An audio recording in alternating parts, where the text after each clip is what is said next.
Pessoal do terceiro eixo, tudo bem com vocês? Professor José Marcos aqui novamente para mais uma aula de biologia.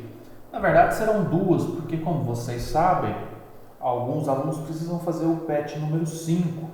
Então por conta disso eu vou aqui explicar tanto a primeira semana do PET 2, quanto a primeira semana aqui do PET 5, ok? Então aqui a gente tem PET 5, semana 1. Começando então pelo PET 2, a gente vai começar aqui os estudos de genética, pessoal. Genética é uma matéria muito importante dentro da biologia. Só que ela é um pouco complexa, demanda muita atenção, muito estudo aí da parte de vocês. Como que a gente começa a estudar genética? A gente começa sempre pelos estudos aí mais clássicos, mais básicos, pelas bases que fundaram essa ciência. Então a gente sempre costuma falar deste senhor aqui chamado Gregor Mendel. Foi um monge no século XIX que, através do estudo de ervilhas, começou a observar que características eram passadas de geração em geração. Na verdade, todo mundo já percebia isso, né? Pais que viam seus filhos, meu filho tem os olhos da mãe e o nariz no formato do nariz do pai, algo assim. Todo mundo já percebia que existia uma hereditariedade. Mas foi através dos estudos de Mendel que se percebeu então os mecanismos por trás dessa hereditariedade, como que eram passados então, como essas características podem ser passadas de geração a geração. Então a gente começa a estudar genética pensando por esse viés, como ele pensou, como ele raciocinou, quais resultados ele obteve a partir dos seus experimentos. Então, Mendel é o pesquisador que conheceu, que começou a desvendar os mecanismos aí da hereditariedade. Naquela época não existia estudos de genoma, estudos sobre DNA. Então, ele denominou, ou ele pensou que existiam fatores, que ele não sabia quais eram então, na época. Mas ele denominou fatores o conjunto aí de variáveis que seriam responsáveis pelos caracteres, pelas características hereditárias. Hoje em dia, a gente chama esses fatores de genes, partes do material genético, partes do DNA. Cada pedacinho de DNA que você tem é responsável pela transcrição de uma característica, cor dos olhos, cor da pele, enfim. Na época ele não, na época ele não conhecia esses genes, esse nome, essa estrutura, por isso ele falou então em simplesmente fatores. Então o que a gente vem a entender nessa aula, nessa parte sobre genética, é a experiência, o experimento que ele teve para começar a entender os mecanismos de transmissão de características. Tá? O que ele utilizou, então, para fazer esses estudos? Ele utilizou ervilhas. Por que ervilhas? Porque as ervilhas elas crescem rapidamente, elas dão frutos rapidamente. Então você consegue ver o resultado do seu experimento de forma rápida. Se ele fosse utilizar seres humanos, por exemplo, demorariam gerações para ele ver os resultados e o nosso tempo de vida não comporta isso. Então ele utilizou as ervilhas porque eram facilmente cultivadas na região que ele morava e os resultados dos experimentos dele sairiam em relativo pouco tempo. Então ele começou os seus estudos fazendo linhagens que ele chamou de linhagens puras, ok? Então, ao longo aí de um tempo, ele estabeleceu 2 linhagens para estudar. As linhagens que tinham semente amarela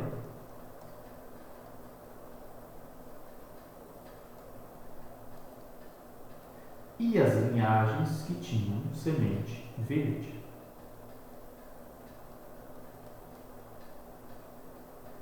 Certo? Então, para começar o experimento dele, ele estabeleceu 2 tipos de linhagens. Plantas com sementes exclusivamente verdes, plantas com sementes exclusivamente amarelas. 2 linhagens separadas. Ele chamou essas linhagens de linhagens puras. E essa seria, então, a geração parental, a geração P. Porque aqui você tem plantas com sementes 100% amarelas e plantas com sementes 100% verdes. Não tem bola porque está escrito aí dentro ainda não, tá? Simplesmente pensem nesse cruzamento que vai acontecer aqui agora. Então ele pegou uma planta com sementes 100% amarelas, pegou outra planta com sementes 100% verdes e fez o cruzamento dessas plantas. Capturou o pólen de uma e colocou na flor de outra. E isso é reprodução em plantas, como vocês sabem. A partir dessa fecundação, a partir desse cruzamento, ele observou a geração seguinte, que ele denominou de geração filha, geração F1. Então, de novo, cruzamento de 100% amarelas com cruzamento de 100% verdes. O que ele observou aqui na primeira geração? Ele observou que 100% das sementes dessas plantas filhas tinham a cor amarela. Nenhuma dessas filhas, dessas plantas filhas, herdou a cor verde.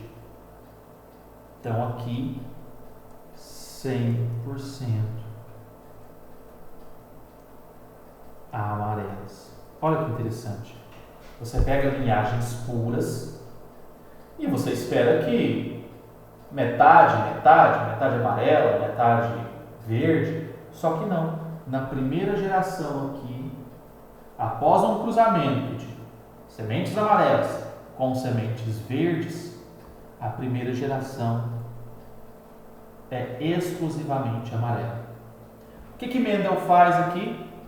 Ele faz o que a gente chama de autofecundação. Ele pega esta geração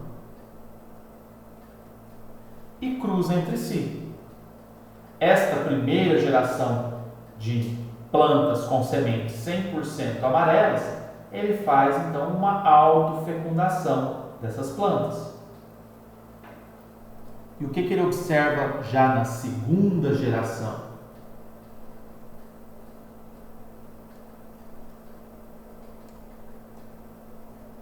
Logo aqui abaixo. Ele observa que numa proporção de 100%, 75 seriam amarelas, 25 verdes. Ou seja, a cor verde que estava lá na linhagem parental, ela volta a aparecer na segunda geração, depois de uma autofecundação aí entre indivíduos que eram 100% amarelos.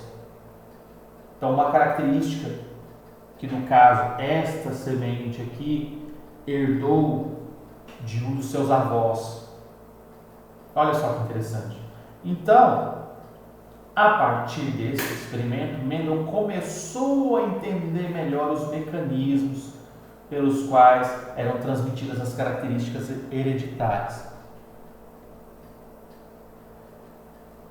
Ele percebeu então que para cada característica que ele estava estudando, neste caso aqui especificamente, cada característica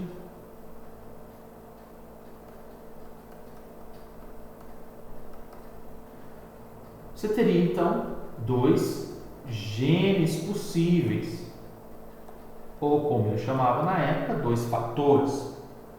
O fator cor amarela, o fator cor verde. Então você tem gene para cor amarela, gene para cor verde. O que ele observou aqui então, se a gente for traduzir agora utilizando as letrinhas que estavam aí dentro dos círculos? Ele fez um cruzamento de plantas 100% amarelas, que a gente vai colocar como sendo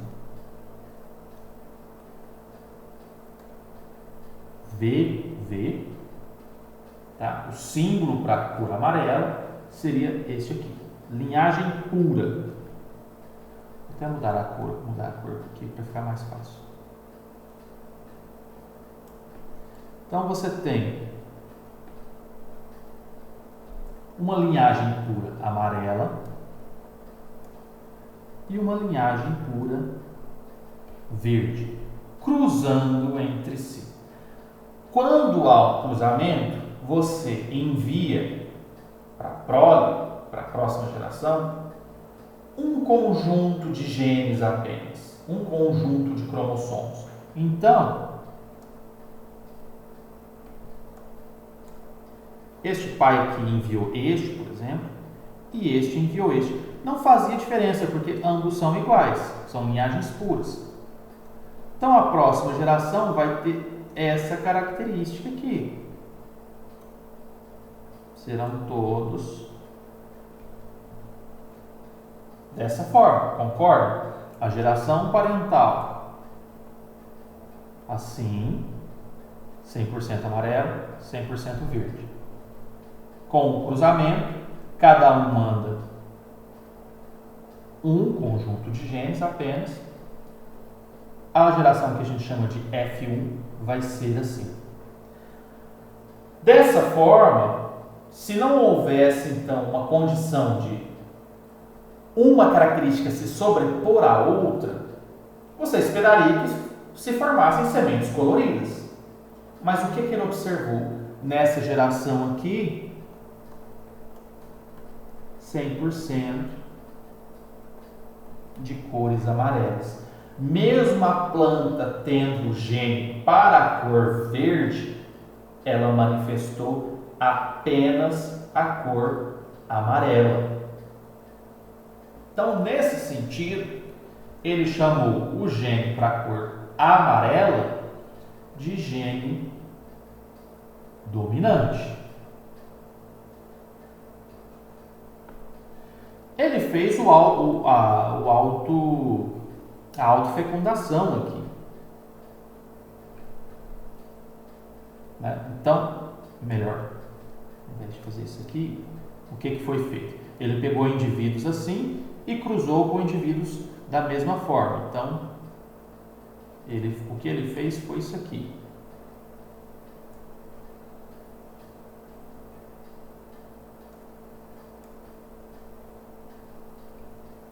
Pegou um indivíduo deste, cruzou um outro indivíduo exatamente igual. Então, o que ele observou? Cruzamentos que foram assim. E depois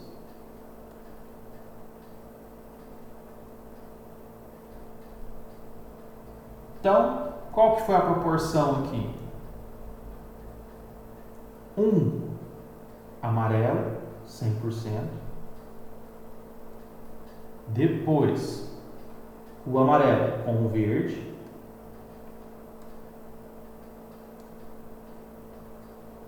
Depois, o verde com o amarelo.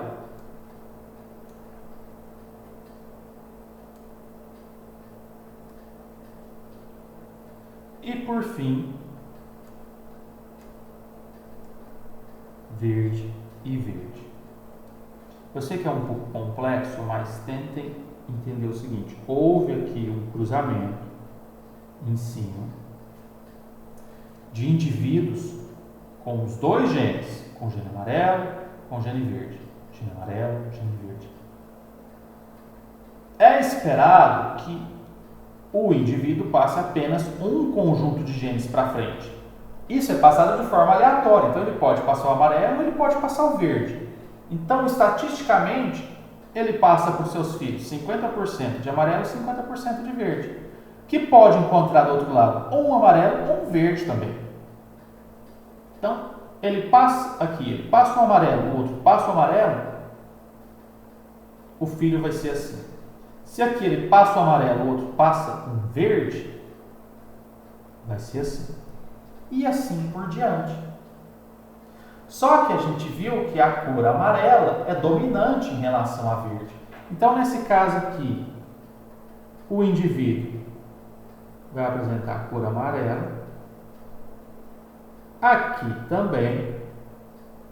Esse terceiro aqui também. E só este último caso aqui, o indivíduo será de cor verde, a semente dele terá cor verde. Ou seja, é uma proporção de cada 4 indivíduos, 3 vão ter semente amarela, 1 vai ter semente da cor verde. Ok? Então, a partir disso, ele começa a entender que para uma determinada característica pode haver mais de um fator, mais de um gene. Só que na hora dessa característica se manifestar, ela vai manifestar sozinha. Ou seja, não há, no caso das ervilhas, sementes de duas cores, amarela e verde. Só uma característica vai manifestar. Aquela que se manifesta, mesmo a outra estando presente no conjunto de genes da planta, aquela característica é chamada de dominante.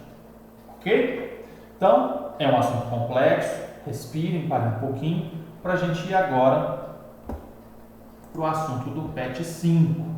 Aqui no PET 5, pessoal, a gente tem o início da botânica. Em botânica são estudados 4 grupos principais de plantas, que são as briófitas, são as plantas mais basais, mais primitivas, entre aspas. Depois você tem as pteridófitas, conhecidas também como samambaias. Depois você tem as gimnospermas, que já são plantas mais desenvolvidas, são as chamadas plantas superiores. Junto com as gimnospermas, dentro desse grupo de plantas chamadas superiores, você tem também as angiospermas, que são aí as mais comuns. São as plantas com fruto, são plantas com flores, tá? Só que a gente vai começar o nosso estudo aqui a partir então das briófitas. Quem são as briófitas? São as plantas que a gente chama de musgos, tá? São aí plantas muito pequenas que se desenvolvem somente em áreas úmidas, em áreas com água. Você nunca vai ver um musgo no meio de um deserto. Ele não consegue se desenvolver ali. E são plantas que a gente chama de plantas avasculares. O que é vascular? O que é ser vascular? Ser vascular é ter vasos condutores dentro de si. A gente tem, por exemplo, um sistema circulatório com artérias, com veias. Plantas não têm sangue, não têm veias e artérias, porém elas têm vasos condutores. Alguns grupos têm vasos condutores.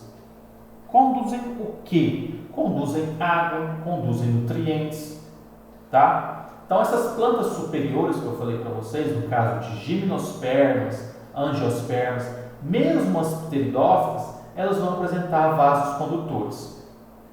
Briófitas, que é o tema da aula de hoje, elas não têm Por isso que elas são chamadas de A, de ausência vasculares. Elas não têm vasos condutores, o que a gente vai chamar mais para frente de xilema e floema. No caso aqui, todas as estruturas que briófitas têm lembram aquelas estruturas que a gente observa em plantas superiores. Então elas têm cauloide, que seria o equivalente delas a um caule.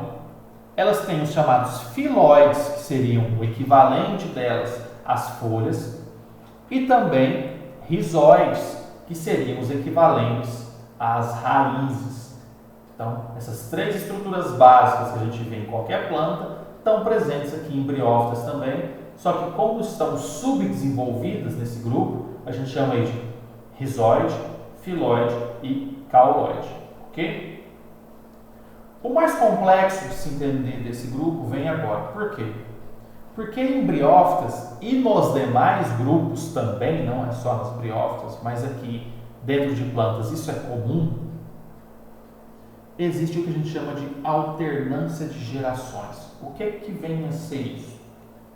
Você tem uma geração de uma forma, a próxima geração que se deriva dessa geração primeira será diferente. Diferente em que sentido? Diferente no material genético, diferente na forma que se manifesta a partir desse material genético. Então, se vocês pegarem aqui no esquema, vocês vão ver que isso aqui é um organismo e isso aqui é outro organismo. Ora, mas eles estão ligados entre si. A constituição genética dessas duas partes é diferente. Com base nisso, a gente diz que são dois organismos diferentes, ligados entre si, como vocês estão vendo, porém, tem um material genético independente um do outro. Então, por isso que é chamada de alternância de gerações. Uma geração é a chamada gametofítica, porque produz gametas, espermatozoides, óvulos, só que aqui eles têm outros nomes, mas é o gameta masculino e o gameta feminino da mesma forma. E a outra geração é chamada de esporofítica, porque produz esporos. O que vem a ser um esporo? Esporo, para fazer uma analogia que não é certa, mas é uma maneira de se entender, é como se fosse uma semente. O esporo cai no ambiente e ele germina, sem a necessidade de fecundação. Tá? Então, nesse sentido, você vai ter organismos que produzem gametas e outros organismos da mesma espécie, mas que vão produzir, então, esporos. Essas briófitas, como eu falei para vocês, precisam estar em ambiente aquático para se reproduzir. E também, por conta da ausência de vasos condutores, elas precisam de estar constantemente em contato com a água para não ressecar. E vão ser plantas muito pequenas, com no máximo 5 centímetros de altura. Ok? Então, o ciclo de vida é baseado nessa alternância de gerações. Você vai ter uma geração sexuada aqui, forma gametas, por isso chamada de geração gametofítica, e uma geração assexuada que forma esporos, por conta disso chamada de esporofítica. Ok? Então você vai ter ao longo das gerações que vão se sucedendo dois tipos básicos: aqueles que formam gametas aqueles que formam esporos. Então, se a gente pegar o esquema aqui, você tem, a partir deste organismo aqui, que é um esporófito, ou seja, ele vai produzir esporos, você tem então a formação desses esporos nessas estruturas aqui, ó, como a gente está vendo. Então, essa estrutura aqui está formando esporos, esses esporos vão cair no ambiente e germinar. Germinando, eles vão dar origem aos gametófitos. Por que gametófito, se é um esporo? Mas o que ele vai dar origem depois são gametas. Aqui o gametófito masculino, esse aqui o gametófito feminino. Ambos vêm de esporos, porém, uma vez formados, ambos vão produzir gametas. Esses gametas vão se encontrar por conta da água, porque no caso aqui, o gameta masculino, ele se movimenta procurando o gameta feminino. E uma vez ocorrida a fecundação, você vai ter a formação de um zigoto, que vai dar origem, então, a um próximo esporófito. E assim as gerações vão se sucedendo. Ok? Pessoal, espero que tenha ficado claro. Caso não tenha, estou no horário de plantão para tirar aí as dúvidas de vocês. Um abraço e até a próxima semana.